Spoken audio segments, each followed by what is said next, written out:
വളരെ പ്രധാനമായും ഉന്നയിച്ച ഒരു വിഷയവും ആ വിഷയത്തിന് പല ആൾക്കാർ കൊടുത്തുകൊണ്ടിരിക്കുന്ന നറേറ്റീവ്സും ആ നറേറ്റീവ്സിനെ തുടർന്ന് തുടർച്ചയായിട്ട് അതിൻ്റെ വിഷയങ്ങളെക്കുറിച്ച് പറയേണ്ടി വരുന്ന ഒരു ഗതികേട് മാത്രമേ എനിക്കിപ്പോൾ ഈ വിഷയത്തിലുള്ളൂ.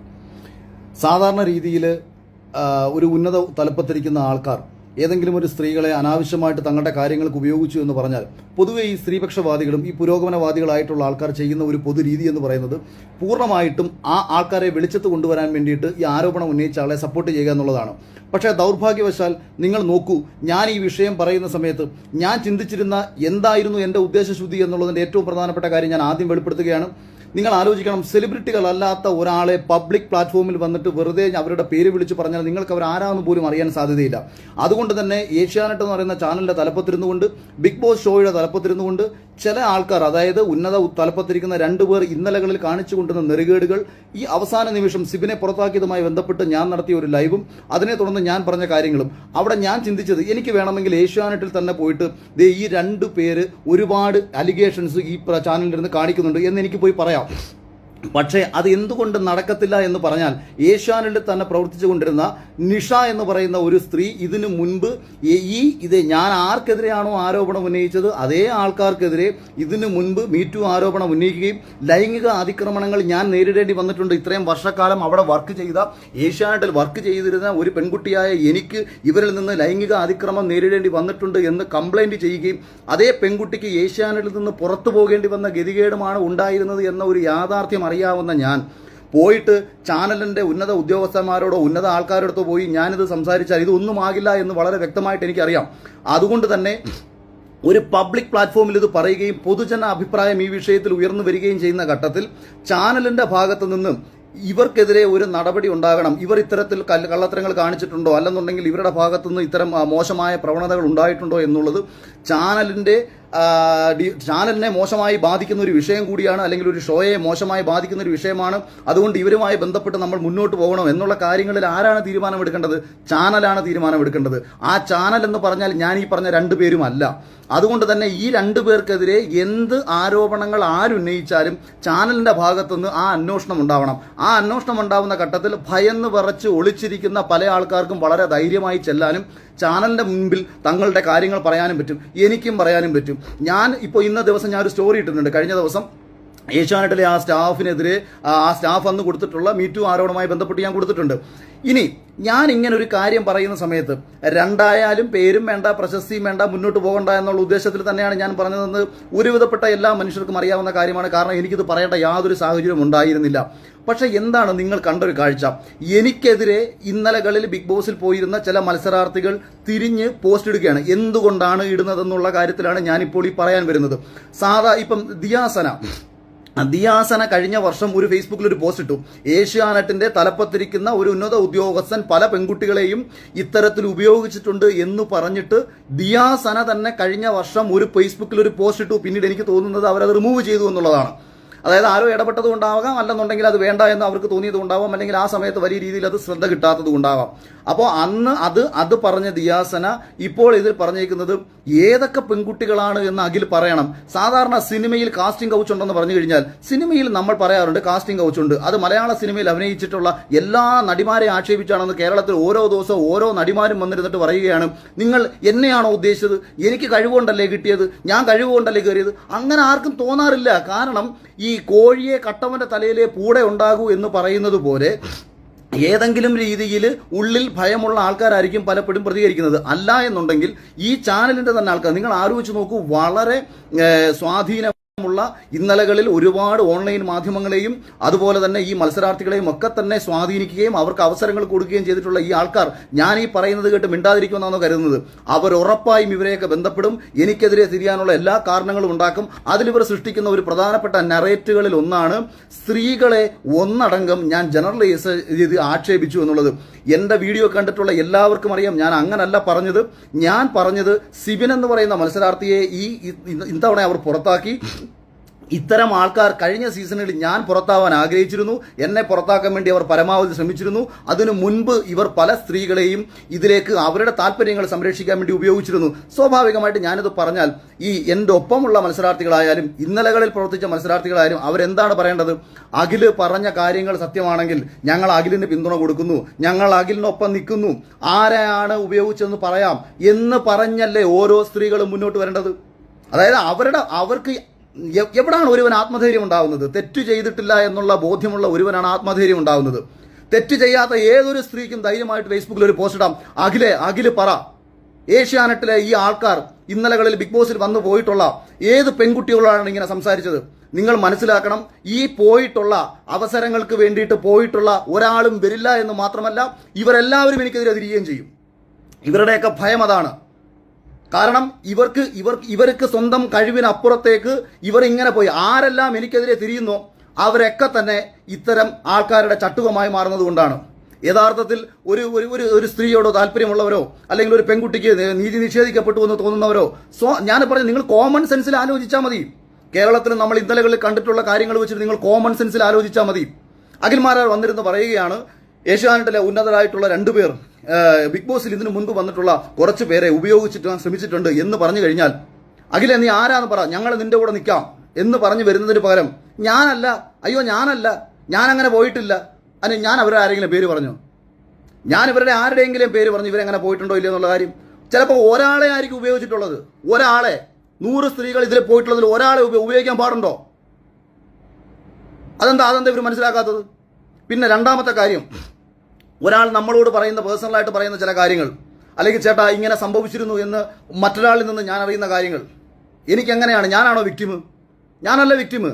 ഞാൻ ഇന്നലകളിൽ ഇവർ പറഞ്ഞു കേട്ട കാര്യങ്ങളാണ് എൻ്റെ മുമ്പിലുള്ളത്. അതായത് എന്നോട് നേരിട്ട് പറഞ്ഞ കാര്യങ്ങൾ, എൻ്റെ ഫോണിൽ വന്നിട്ടുള്ള കാര്യങ്ങൾ, എൻ്റെ ഫോണിൽ റെക്കോർഡായിട്ട് കിടക്കുന്ന കാര്യങ്ങൾ ഉൾപ്പെടെ, അല്ലെങ്കിൽ ഇവരോട് വേണ്ടപ്പെട്ട ആൾക്കാരോട് പറഞ്ഞ കാര്യങ്ങൾ, ഇത്തരം കാര്യങ്ങൾ വെച്ചിട്ട് ഞാൻ ചാനലിന്റെ തലപ്പത്തിരിക്കുന്നവരാണ് പറയുന്നത്, ഈ 2 പേരുടെ ഭാഗത്ത് നിന്ന് വളരെ മോശമായിട്ടുള്ള ഒരുപാട് ആക്ടിവിറ്റീസ് ഉണ്ടായിട്ടുണ്ട്. സാമ്പത്തിക തട്ടിപ്പുകൾ ഉണ്ടായിട്ടുണ്ട്. സ്ത്രീകളെ ദുരുപയോഗം ചെയ്യാൻ ശ്രമിച്ചിട്ടുണ്ട്. കഴിഞ്ഞ ദിവസം എന്നെ ഒരു പെൺകുട്ടി വിളിച്ചു. ആ പെൺകുട്ടി പറഞ്ഞെന്നറിയാവോ, ചേട്ടാ എനിക്കൊരു കൺഗ്രാറ്റ്സ് ചേട്ടൻ പറയൂ എന്നാണ് പറഞ്ഞത്. ഞാൻ ചോദിച്ചു എന്താ കാര്യം പറയൂ? അല്ല ചേട്ടാ എനിക്കൊരു കൺഗ്രാറ്റ്സ് പറയൂ, ഇതിൽ സെലക്ട് ആകാതിരുന്നതിൽ എനിക്കൊരു കൺഗ്രാറ്റ്സ് പറയൂ എന്ന് പറഞ്ഞൊരു വിളിച്ചൊരു പെൺകുട്ടിയുണ്ട് എന്നെ.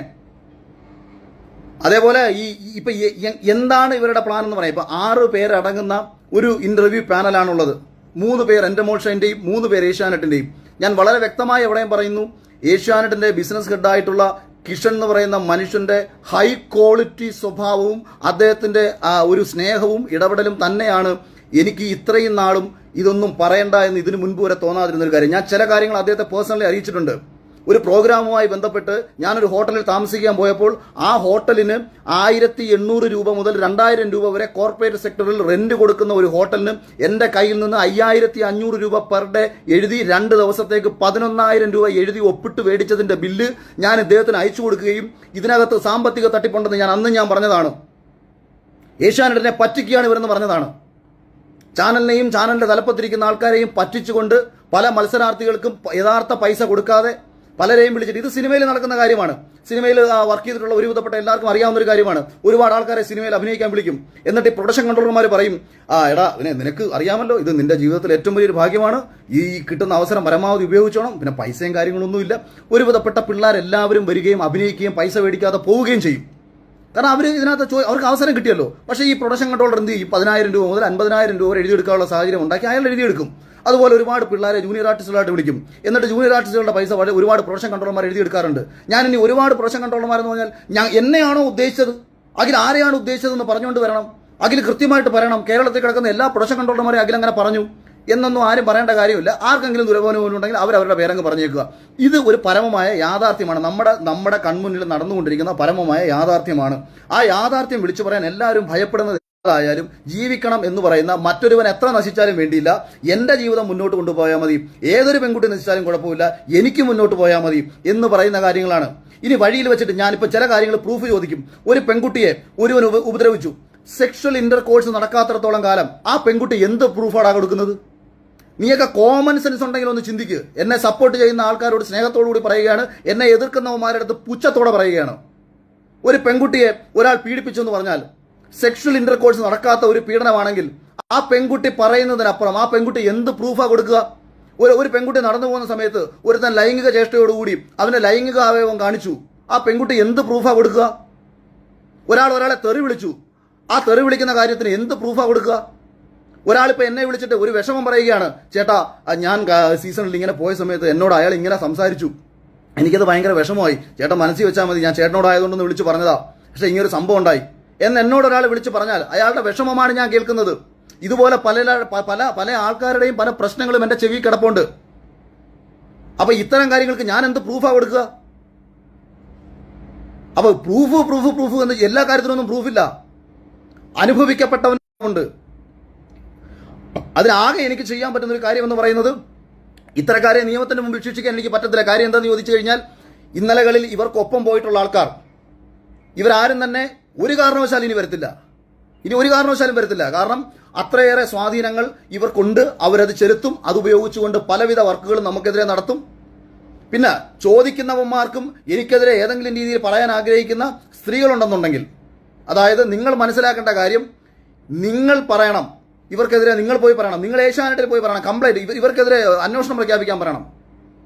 അല്ലെങ്കിൽ എനിക്കിനി ആകെ ചെയ്യാൻ പറ്റുന്ന കാര്യം, ഇപ്പം ഒരു ചാനലിലെ കാര്യമാണ്, DGPക്ക് ഒരു കംപ്ലൈന്റ് കൊടുക്കാം. പക്ഷെ അങ്ങനെ കംപ്ലൈന്റ് കൊടുത്താലും എന്നെ പീഡിപ്പിക്കാത്തോടത്തോളം കാലം എനിക്ക് പോയി അവിടെ മൊഴി കൊടുക്കാൻ പറ്റുമോ? ഇതാരെയും പീഡിപ്പിക്കാമല്ലോ. കാര്യസാധ്യത്തിന് വേണ്ടിയിട്ട് പലവിധ കാരണങ്ങൾക്കും ഒത്തുനിന്നു കൊടുത്ത ആൾക്കാർ. പിന്നെ ഇതിനകത്ത് കാശ് മേടിച്ചിട്ട് PR ചെയ്യുന്ന ആൾക്കാരെടുത്തും ഏഷ്യാനെറ്റിന്റെ ആൾക്കാരുടെ കയ്യിൽ നിന്ന് കാശ് മേടിച്ചിട്ട് PR ചെയ്യുന്ന ആൾക്കാർ, നിന്റെയൊക്കെ അമ്മയെ നിന്റെയൊക്കെ പെങ്ങളെയും ഇവനൊക്കെ പീഡിപ്പിച്ചാലും നീയൊക്കെ കാശ് മേടിച്ച് PR ചെയ്യുന്ന ടീമുകളാണ് അറിഞ്ഞുകൊണ്ട് തന്നെ പറയുന്നത്. നിന്നെയൊക്കെ അറിഞ്ഞുകൊണ്ട് തന്നെ പറയുന്നത്. പേര് പറയണ പേര്, എനിക്കൊരുത്തന്നെ പേര് പറയാം. ഞാൻ എവിടെ പേര് പറയണം? ഞാൻ നിന്റെയൊക്കെ അടുത്ത് പേര് പറയേണ്ട കാര്യം എന്തോ എനിക്ക്? നിന്റെയൊക്കെ മുന്നിലാണോ ഞാൻ പേര് പറയേണ്ടത്? എന്നെ വിശ്വസിക്കുന്ന ആൾക്കാർക്കറിയാം ഞാൻ പറയുന്നതിനകത്ത് സത്യമുണ്ടോ കള്ളമുണ്ടോ എന്നുള്ള കാര്യം. ആരാ എന്താണെന്ന് അറിഞ്ഞുകൂടാത്ത ഏഷ്യാനെറ്റിനകത്ത് 1000 സ്റ്റാഫുകൾ ഉണ്ടെന്നുണ്ടെങ്കിൽ അതിൽ 998 സ്റ്റാഫിനും ഞാൻ ഈ പറഞ്ഞ കാര്യങ്ങൾക്ക് വേദന വരത്തില്ല. ഞാൻ ആർക്കെതിരെയാ പറഞ്ഞെന്നുള്ള കാര്യം ആ 2 പേർക്ക് വളരെ കൃത്യമായിട്ട് അറിയാം. പിന്നെന്താ പ്രശ്നം? ഏഷ്യാനെറ്റിൽ ഏതെങ്കിലും ഒരു സ്റ്റാഫ് വന്നിട്ട് പറഞ്ഞോ, അഖിൽ ആരെയാണ് ഉദ്ദേശിച്ചതെന്ന് പറയൂ, ആരെയാണ് ഉദ്ദേശിച്ചതെന്ന് പറയൂന്ന്? പറയത്തില്ല. ആ what you said is exactly correct എന്ന് പറഞ്ഞുകൊണ്ടാണ് അദ്ദേഹം എനിക്ക് മെസ്സേജ് അയച്ചത്. ഇതുപോലെ പല കാര്യങ്ങളും. അപ്പൊ നിങ്ങളെ മുന്നിൽ ഈ പേര് വിളിച്ചു പറഞ്ഞ് ഇവരെ പൊതുമധ്യത്തിൽ നാറ്റിക്കാനല്ല എൻ്റെ ഉദ്ദേശം. എനിക്ക് വ്യക്തമായൊരു ലക്ഷ്യമുണ്ടാവും. എൻ്റെ ലക്ഷ്യമെന്ന് പറയുന്നത് ഇത്തരക്കാരെ ഇത്തരം കാര്യങ്ങളിൽ നിന്ന് മാറ്റി നിർത്തുക എന്നുള്ളതാണ്. ചാനലിൽ തന്നെ പ്രവർത്തിച്ച ഒരു പെൺകുട്ടി ഇവർക്കെതിരെ ആരോപണം ഉന്നയിക്കുകയും അത് പൊതുമധ്യത്തിൽ വാർത്തയാവുകയും ചെയ്തിട്ട് നീയൊക്കെ എന്തോ കോപ്പി ചെയ്തടാ, ഞാനിപ്പോൾ സ്റ്റോറി ഇട്ടിട്ടുണ്ട്, നിനക്കൊക്കെ എന്തെങ്കിലും നീതി നേടി കൊടുക്കാൻ പറ്റുമോ? പേരുണ്ട് അതിനകത്ത്, നിനക്കൊക്കെ നീതി നേടി കൊടുക്കാൻ പറ്റുമോ? PR-ഉം കോപ്പും കമന്റും കൊണ്ട് ഇറങ്ങുന്നതിന് മുമ്പ് വല്ലവന്റെ കാശും പേടിച്ച് എച്ചിത്തരം കാണിച്ചിട്ട് സ്വന്തം നിന്റെ വായി നല്ലതൊന്നും വരത്തില്ല. നാണവമാനമില്ലാത്ത നാറികളെ നീയൊക്കെ കമന്റ് ഇടാൻ തൊലിക്കുന്ന നടക്കുന്നു. ആർക്കെതിരെ ഉണ്ടാക്കാൻ നടക്കുന്നു? ഞാൻ ആർക്ക് വേണ്ടി പറഞ്ഞു? നഷ്ടങ്ങൾ മാത്രം ഏറ്റെടുത്തുകൊണ്ട്, സിനിമ പൂർണ്ണമായും വേണ്ടെന്ന് വെച്ചുകൊണ്ട്, ഞാൻ പറയുന്ന കാര്യത്തിന് എൻ്റെ ആത്മബോധവും എൻ്റെ നീതിബോധവും എന്നുള്ള ഉറച്ച വിശ്വാസം കൊണ്ട്, ഞാൻ പറയുന്ന വിഷയങ്ങൾ 100% ശരിയാണെന്നുള്ള ബോധ്യമുണ്ടായതുകൊണ്ട് തന്നെയാണ് പറയുന്നത്. തെളിവ് ചോദിക്കാൻ നീ ആരാ? നീ കോടതിയാണോ? നീയൊക്കെയാണോ കോടതി? നീ ആരാ എന്നോട് തെളിവ് ചോദിക്കാൻ? തെളിവ് ചോദിക്കേണ്ടവർ ചോദിക്കട്ടെ. ആ സമിതിയുടെ മുമ്പിൽ പോയിട്ട് എനിക്ക് പറയാനുള്ളത് ഞാൻ പറയും. ഏഷ്യാന്റെ ഉത്തരവാദിത്തപ്പെട്ട ആൾക്കാർ എന്നെ വിളിച്ചിട്ട് പറയട്ടെ, അഖിലേ ആരെയാണ് താങ്കൾ ഉദ്ദേശിച്ചത്? കാര്യം ഇതിനകത്ത് നാണക്കേട് ആർക്കാ? നിങ്ങൾക്കാണോ? നിന്റെ കുടുംബത്തിലിരിക്കുന്നതിനെ പറ്റിയാണോ ഞാൻ പറഞ്ഞത്? പോയിട്ടുള്ളവർക്ക് പൊള്ളും, അവരെനിക്കെതിരെ തിരിയും, സ്വാഭാവികമാണ്, തിരിഞ്ഞോട്ടെ. അപ്പം കാര്യങ്ങൾ മനസ്സിലാക്കി പ്രതികരിക്കാൻ ബോധമുള്ള ഒരു തലമുറയാണ് ഒരു നാടിന്റെ ഏറ്റവും വലിയ ഭാഗ്യമെന്ന് വിശ്വസിക്കുന്ന ഒരാളാണ് ഞാൻ. എന്തുകൊണ്ടാണ് ഈ നാട്ടിൽ എല്ലാ മനുഷ്യനും ഭയപ്പെടുന്നത്? ഏഷ്യാനെറ്റിന്റെ സ്റ്റാർ സിംഗറിൽ വർക്ക് ചെയ്തൊരു പയ്യൻ എനിക്കൊരു മെസ്സേജ് അയച്ചു. അവനെ അകാരണമായിട്ട് ആ പ്രോഗ്രാമിൽ നിന്ന് പുറത്താക്കി. അവനത് ചോദിച്ചപ്പോഴത്തേക്ക് പറഞ്ഞത് ഞങ്ങളുടെ തീരുമാനം ഇങ്ങനെയാണ്, ഇത് ഞങ്ങൾക്ക് ചെയ്തേ പറ്റൂ മോനെ. ഞാനപ്പോൾ അവനോട് പറഞ്ഞു, മോനെ നീ ഒരു സ്റ്റോറി എങ്കിലും ഇട്. അപ്പോൾ അവൻ പറഞ്ഞു, ചേട്ടാ വേണ്ട ചേട്ടാ, അത് കുഴപ്പമില്ല, ഞാൻ ചേട്ടനോട് ജസ്റ്റ് ഒന്ന് പറഞ്ഞതാണ്. ഞാൻ തിരിച്ചൊരു റിപ്ലൈ ഇട്ടു, നിശബ്ദതയാണ് ഭയം, നിശബ്ദതയാണ് ഏറ്റവും വലിയ ശാപം എന്നാണ് ഞാൻ അവന് തിരിച്ചു കൊടുത്ത റിപ്ലൈ. എത്ര കാലം നിങ്ങൾ നിശബ്ദരായിരിക്കുന്നോ അത്രയും കാലം നിങ്ങളുടെ നാട് നശിക്കും. ഉദാഹരണം പറയാം, നിങ്ങൾ നടന്നു പോകുന്ന വഴിയിൽ ഒരു ഓട പൊളിഞ്ഞു കിടക്കുകയാണെന്ന് വെച്ചോ. ആ പൊളിഞ്ഞു കിടക്കുന്ന ഓട കണ്ടിട്ട് അതിന്റെ ഫോട്ടോ എടുത്ത് ഫേസ്ബുക്കിൽ ഇട്ടിട്ട് PWDനെ തെറി വിളിക്കുകയാണോ നിങ്ങൾ ചെയ്യേണ്ടത്? അതാണ് ഇന്നത്തെ തലമുറ ചെയ്തുകൊണ്ടിരിക്കുന്നത്. ആ ഓട പൊളിഞ്ഞു കിടക്കുകയാണെന്നുണ്ടെങ്കിൽ അത് ആ നിമിഷം അടച്ചു മൂടുക, അല്ലെങ്കിൽ സ്ലാബ് മാറി കിടക്കുക എന്നുണ്ടെങ്കിൽ അത് പിടിച്ചടച്ചിടുക. അല്ലെങ്കിൽ നീയൊക്കെ വീട്ടിൽ ചെന്ന് കഴിയുമ്പോഴത്തേക്ക് രാത്രി ഒരു ഫോൺ കോൾ വരും, രാത്രി വണ്ടി ഓടിച്ചു വന്ന അച്ഛൻ ആ കുഴി വീണ് മരിച്ചെന്ന്, അല്ലെങ്കിൽ അനിയൻ വീണ് മരിച്ചെന്ന്, അല്ലെങ്കിൽ ഭാര്യയും കുട്ടിയും കൂടെ ആ കുഴി വീണ് മരിച്ചെന്നോ അപകടം പറ്റിയെന്നോ വാർത്ത കേൾക്കും. അപ്പ ചിന്തിക്കും എൻ്റെ ഫേസ്ബുക്ക് പോസ്റ്റിന് റീച്ച് കൂടിയോ കൂടിയില്ലയോ എന്ന്. കൺമുന്നിൽ നടക്കുന്ന തെറ്റുകളെ ചോദ്യം ചെയ്യാൻ നീയൊക്കെ ആദ്യം പഠിക്കുക. കൺമുന്നിൽ നടക്കുന്ന തെറ്റുകളെ, ജീവിതത്തിൽ നഷ്ടത്തെക്കാൾ ഉപരി വ്യക്തിത്വത്തിന് വില കൊടുക്കുക. അതിനപ്പുറത്തേക്ക് ഈ ലോകം മുന്നോട്ട് ഒരു രീതിയിലും പോവില്ല. ഏതെങ്കിലും രീതിയിൽ ഒരുവൻ ഒരു കാര്യം പറയുന്നുണ്ടെങ്കിൽ അവന്റെ ആത്മബോധത്തിന്റെയും നീതിബോധത്തിന്റെയും ധൈര്യമാണ് അവനെ മുന്നോട്ട് നയിക്കുന്നത് തിരിച്ചറിഞ്ഞ് അവന് സപ്പോർട്ട് കൊടുത്തില്ലെങ്കിലും അവനെ തള്ളി പറയാതിരിക്കുക. ഞാനെന്നല്ല, ഒരാളെയും തള്ളി പറയാതിരിക്കുക. ശരികൾക്കൊപ്പം നിൽക്കുന്ന, എന്നിട്ട് നിങ്ങൾ പോയിരുന്നിട്ട് രാഷ്ട്രീയക്കാരെ തെരവിളിച്ചിട്ട് എന്ത് കാര്യം? ഞാൻ എൻ്റെ സിനിമയിൽ ഒരു ഡയലോഗ് എഴുതിയിട്ടുണ്ട്. മുൻബെഞ്ചിലിരുന്ന് പഠിക്കുന്നവന്മാർ ഡോക്ടർ, പിന്നിലിരുന്ന് പഠിക്കുന്നവന്മാർ സർക്കാർ ഉദ്യോഗസ്ഥരോ സെക്രട്ടേറിയറ്റ് ഉദ്യോഗസ്ഥരോ, ഏറ്റവും പിൻബെഞ്ചിൽ ഇരുന്നിട്ട് ബസ്സിനും കല്ലെറിഞ്ഞ് ടീച്ചറെയും ചീത്ത വിളിച്ച് നടക്കുന്നവരൊക്കെ നാട് ഭരിക്കുന്ന മന്ത്രിമാരും MLA മാരും. ഈ സിസ്റ്റമാണ് ഇവിടെ ഉണ്ടാക്കി വെച്ചേക്കുന്നത്. ഈ സിസ്റ്റം ഇവിടെ ഉണ്ടാക്കി വെച്ചതിനെ നിങ്ങളെല്ലാവരും പിന്തുടരുകയാണ്, കാശ് മേടിച്ചതിന്റെ ഭാഗമാവുകയാണ്. ഇത് വൈകാരികമായി പ്രതികരിക്കേണ്ടി വരുന്ന സാഹചര്യം പലരും ഉണ്ടാക്കിയതാണ്. അതുകൊണ്ടാണ് വൈകാരികമായി തന്നെ പ്രതികരിക്കേണ്ടി വരുന്നത്. ബിഗ് ബോസിൽ ഇന്നലകളിൽ പോയിട്ടുള്ള സ്ത്രീകളെ ആക്ഷേപിച്ചെന്ന് എവിടെ ആക്ഷേപിച്ചു? ആരെന്ത് ആക്ഷേപിച്ചു? ഈ ബിഗ് ബോസുമായി ബന്ധപ്പെട്ട് ഇത്തരം ഒരു അലിഗേഷൻ നടക്കുന്നുണ്ട് എന്ന് പലരും എന്നോട് പറഞ്ഞു. അതിന് പൂർണ്ണ പിന്തുണ തരുന്നതിന് പകരം സാധാരണ സ്ത്രീകൾക്ക് എന്ത് പ്രശ്നം വന്നാലും അപ്പോഴേ പൂർണ്ണ സപ്പോർട്ടാ. ആരെങ്കിലും ഇപ്പം സെറീന എനിക്കൊരു സപ്പോർട്ട് ചെയ്തൊരു പോസ്റ്റ് ഇട്ടു, ഉടനെ അവളെ പോയി തെറി വിളിച്ചേക്കുക, റിനീഷയെ പോയി തെറി വിളിച്ചേക്കുക, ദേവുവിനെ പോയി തെറി വിളിച്ചേക്കുക. ഇപ്പൊ നാദ്ര തെളിവിച്ചെന്നുകൊണ്ട് ഇന്നലെ അവൾ പോസ്റ്റ് ഇട്ടേക്കുന്ന കണ്ടു. നിങ്ങളെല്ലാവരും എന്നോട് ചോദിക്കൂ, അഖിലേ ഞങ്ങളെല്ലാം അഖിലിന്റെ കൂടെ ഉണ്ട്, ആർക്കാണ് ഇത് പ്രശ്നം വന്നതെന്ന് നമുക്ക് എല്ലാവർക്കും ഒരുമിച്ച് ചോദിക്കാം. അവര് പറയണം. അവര് മുന്നോട്ട് വരുവാണെന്നുണ്ടെങ്കിൽ അവർക്കൊപ്പം ഞങ്ങളുണ്ടാവുമെന്ന് പറയണം. അതിന് പകരം ഞങ്ങളെയാണോ ഞങ്ങൾക്ക് കമന്റ് വരുന്നല്ലോ, നിങ്ങൾക്ക് കമന്റ് വരും. കാര്യം അത്രയും പുഴുത്ത കുറേ ജന്മങ്ങൾ കമന്റ് ഇടാൻ വേണ്ടി മാത്രം ജീവിക്കുന്നുണ്ട് ഇവിടെ. അവർക്ക് കാശ് കൊടുത്ത് കമന്റ് ഇടിക്കാൻ വേണ്ടി വേറെ കുറേ ആൾക്കാർ നടക്കുന്നുണ്ട്. കാര്യം അങ്ങോട്ടും ഇങ്ങോട്ടും എങ്ങനെയും തമ്മിൽ തല്ലുണ്ടാക്കി ഇതിനകത്തൊരു പ്രശ്നങ്ങൾ ഉണ്ടാക്കണമല്ലോ. അതുകൊണ്ട് അവരോട് ഞാൻ വളരെ ക്ലിയർ ആയിട്ടും കാര്യമായിട്ടും തന്നെ പറഞ്ഞ കാര്യങ്ങളാണ് ഇതൊക്കെ തന്നെ. പേര് വിളിച്ച് പറയേണ്ട ഒരു കാര്യം ഈ വിഷയത്തിൽ ഇല്ല. അതാണ് അതിന്റെ യാഥാർത്ഥ്യം. എന്തിനാണ് ഞാൻ നിങ്ങളോട് പേര് വിളിച്ച് പറയുന്നത്? നിങ്ങൾക്ക് എന്തെങ്കിലും നിങ്ങളെങ്കിൽ കമന്റ് ഇട്, ചേട്ടാ പേര് വിളിച്ച് പറ. കണ്ടാൽ പോലും നിങ്ങൾക്ക് തിരിച്ചറിയാൻ പറ്റാത്ത ഒരാളുടെ പേര് ഞാൻ വിളിച്ചു പറഞ്ഞിട്ട് എന്ത് ചെയ്യാനാ നിങ്ങൾ? അവർക്കെതിരെ ഒരു നാശനം ഉണ്ടാവണം. നമ്മളൊരു കാര്യത്തിന് ഇറങ്ങിത്തിരിക്കുമ്പോൾ അതിന് റിസൾട്ട് ഉണ്ടാവണം. അല്ലാതെ കേവലം ആ രണ്ടുപേരെ പൊതുമധ്യത്തിലേക്ക് ഇട്ട് വിളിച്ച് ഇങ്ങനെ പറയേണ്ട കാര്യമെന്തോ എനിക്ക്. എൻ്റെ ഉദ്ദേശം എന്ന് പറയുന്നത് ഈ ഷോ നന്നായി പോകണമെങ്കിൽ ഈ ഷോയിലൂടെ എനിക്ക് അഭിമാനമാണ് ഉണ്ടാവേണ്ടത്, അപമാനമല്ല ഉണ്ടാവേണ്ടത്. ഇപ്പം ബിഗ് ബോസ് സീസൺ 6 ആരംഭിച്ച നാളുകൾക്ക് മുതൽ ബിഗ് ബോസുമായി ബന്ധപ്പെട്ട് എനിക്ക് വരുന്ന എല്ലാ മെസ്സേജുകളും എനിക്ക് അപമാനം ഉണ്ടാക്കുന്ന മെസ്സേജുകളായിരുന്നു. ഇത്രയും വൃത്തികെട്ട രീതിയിൽ ഈ ഷോ പോയിക്കൊണ്ടിരിക്കുന്നു. പ്രേക്ഷകരുടെ ചിന്തകൾക്ക് വിരുദ്ധമായി ഈ ഷോ പോയിക്കൊണ്ടിരിക്കുന്നു. എന്താണ് അതിൻ്റെ കാരണം? പ്രേക്ഷകർക്ക് പലർക്കും മനസ്സിലാവുന്നില്ല. അവരെ വിഡ്ഢിയാക്കുന്നുണ്ടോ? പ്രേക്ഷകരെ കോമാളിയാക്കിയാണോ ഈ ഷോ മുന്നോട്ട് പോകുന്നത്? ആരാണ് ഇതിന്റെ പിന്നിലെന്ന് കഴിഞ്ഞ 50 ദിവസമായിട്ട് പ്രേക്ഷകർക്ക് സംശയങ്ങളുണ്ട്. അപ്പൊ ഇതിന്റെ പിന്നിൽ ആരാണെന്ന് എനിക്ക് പറയേണ്ടി വരും. അത് പറഞ്ഞു എന്നുള്ളത് മാത്രം. എന്തുകൊണ്ട് നിങ്ങൾ കോമാളികളാകുന്നു എന്നതിന് കാരണം ഞാൻ പറഞ്ഞു. ആ കാരണം പറഞ്ഞ കൂട്ടത്തിൽ അതിനുള്ള കാരണം കൂടി ഞാൻ പറഞ്ഞു. എന്തുകൊണ്ട് ഇവരിങ്ങനെ ചെയ്യുന്നു എന്നുള്ളത്, ഇവരുടെയൊക്കെ സ്വാർത്ഥ താല്പര്യം. ഇതാണ് ഈ വിഷയത്തിൽ എനിക്ക് പറയാനുള്ള അവസാന കാര്യം. കൺക്ലൂഡ് ചെയ്ത് ഞാൻ പറയുകയാണ്. ഇനി ഈ വിഷയവുമായി ബന്ധപ്പെട്ട് കൂടുതലൊന്നും ഞാൻ സംസാരിക്കുന്നില്ല. നിങ്ങൾക്ക് തോന്നിയതുപോലെ ഈ വിഷയത്തെ കൊണ്ടു നടക്കാം, തോന്നിയതുപോലെ നിങ്ങൾക്ക് ചർച്ച ചെയ്യാം. എനിക്ക് പറയാനുള്ള കാര്യം, ചാനലിൻ്റെ ഉത്തരവാദിത്തപ്പെട്ട തലപ്പത്തിരിക്കുന്ന 2 പേരുടെ ഭാഗത്തു നിന്നും വളരെ മോശമായ സമീപനം ബിഗ് ബോസിലെ മുൻ മത്സരാർത്ഥികൾക്ക് ഉണ്ടായിട്ടുണ്ട്. ബിഗ് ബോസിലെ മത്സരാർത്ഥികളാകാൻ വേണ്ടിയിട്ട് ഓഡിഷനുകളിൽ പങ്കെടുത്ത് സെലക്ട് ആകാതിരുന്നവർക്കും ഉണ്ടായിട്ടുണ്ട്. അതോടൊപ്പം തന്നെ സാമ്പത്തിക ഇടപാടുകൾ നടന്നതായിട്ട് സംഭവിച്ചിട്ടുണ്ട്. ചാനലിൻ്റെ ഭാഗത്തു നിന്ന് ഒരു കേസോ, ചാനലിൻ്റെ ഭാഗത്തു നിന്ന് ഒരു അന്വേഷണമോ, ചാനലിൻ്റെ ഭാഗത്തു നിന്ന് എന്ത് ഉത്തരവാദിത്തപ്പെട്ട കാര്യങ്ങളുണ്ടായാലും നിശബ്ദമായിട്ടോ സീക്രട്ടായിട്ടോ ഇവരുടെ പേര് പുറത്ത് പറയാത്ത രീതിയിൽ ഇവർക്ക് സംരക്ഷണം കൊടുക്കാൻ കഴിയുമെന്ന് ഒരു ഉറപ്പ് കൊടുത്താൽ നാളെയിൽ ഇവരുടെ ജീവിതത്തെ ബാധിക്കാതിരിക്കുമെന്ന് അവർക്കൊരു തോന്നൽ വന്നാൽ അവരിൽ പറയാൻ ധൈര്യമുള്ള ആൾക്കാർ ഉണ്ടാകുമെന്ന് ഞാൻ വിശ്വസിക്കുന്നു. അത്തരം ആൾക്കാർക്ക് പൂർണ്ണ പിന്തുണ ഞാൻ കൊടുക്കുന്നു. അതിന്റെ ഭാഗമായിട്ട് ഇത്തരം നെറുകേട് കാണിക്കുന്ന ആൾക്കാരെ ചാനൽ മാറ്റി നിർത്തിയാൽ ഞാൻ എന്തിനാണോ ഈ വീഡിയോ ചെയ്തത് അതിന് ഫലമുണ്ടാകുമെന്ന് വിശ്വസിക്കുന്നു.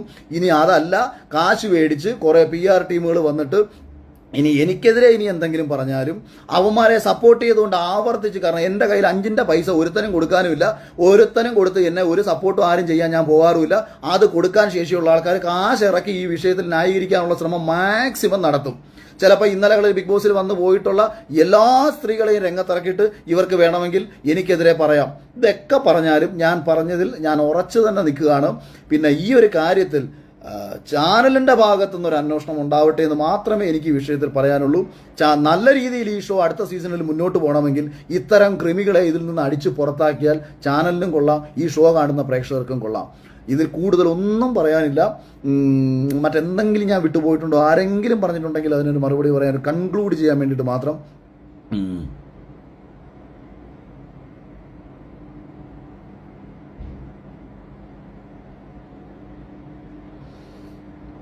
പിന്നെ ഈ തെളിവ് എന്ന് പറയുന്നുണ്ടായിരുന്നല്ലോ, തെളിവ് 1-2 കാര്യങ്ങൾ ചുമ്മാ കൺക്ലൂഡ് ചെയ്ത് പറയുകയാണ്.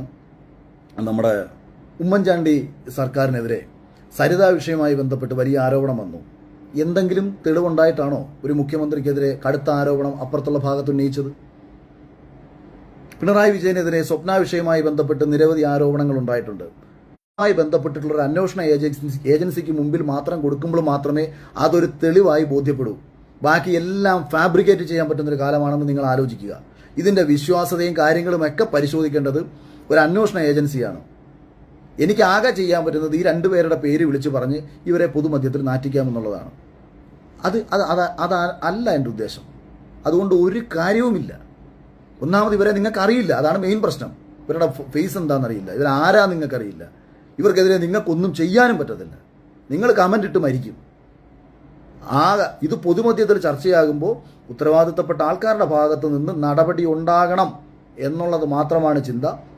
പിന്നെ സിബിനുമായി ബന്ധപ്പെട്ട കാര്യങ്ങൾ സിബിൻ എന്നോട് വ്യക്തിപരമായി പറഞ്ഞു, ചേട്ടാ ബാക്കി എല്ലാ കാര്യങ്ങളും അവന്റെ എക്സ്ക്ലൂസീവായിട്ട്, കാരണം എന്തിനാണ് അവന് കിട്ടേണ്ട ഒരു ശ്രദ്ധ ഞാൻ എന്നിലൂടെ പിടിച്ചു പറിച്ചു പോകേണ്ട അതിൻ്റെ ആവശ്യമില്ല. അവന്റെ കയ്യിൽ എല്ലാ കാര്യങ്ങളും ഉണ്ട്, അവന്റെ കയ്യിൽ വോയിസ് റെക്കോർഡുകളുണ്ട്, ഇവർക്കെതിരെ പറഞ്ഞിട്ടുള്ള കാര്യങ്ങളുണ്ട്. ഇതുമായി ബന്ധപ്പെട്ടുള്ള അവന് പറയാനുള്ള കാര്യങ്ങളൊക്കെ സിബിൻ പറയുമെന്നാണ് എൻ്റെ വിശ്വാസം. അവന്റെയും വാമൂടി കിട്ടത്തില്ല എന്നുണ്ടെങ്കിൽ അവൻ ഈ കാര്യങ്ങളെല്ലാം പറയുമെന്ന് ഞാൻ വിശ്വസിക്കുന്നു. ബാക്കിയൊക്കെ നമുക്ക് വരുന്ന വഴിയെ കാണാം. തൽക്കാലം ഈ വിഷയവുമായി ബന്ധപ്പെട്ട് ഇനിയൊരു അന്വേഷണം ചാനലിന്റെ ഭാഗത്തുണ്ടാകുന്നതുവരെയും എന്നെ പിന്തുണച്ചവർക്കും സ്നേഹിച്ചവർക്കും 1000 നന്ദി. നിങ്ങളുടെ സംശയങ്ങളെല്ലാം 100% കറക്റ്റാണെന്ന് നിങ്ങൾ ഉറച്ച് വിശ്വസിച്ചോളൂ. ബാക്കി കാര്യങ്ങളൊക്കെ നമുക്ക് വരുന്ന വഴിയെ കാണാം. Thank you.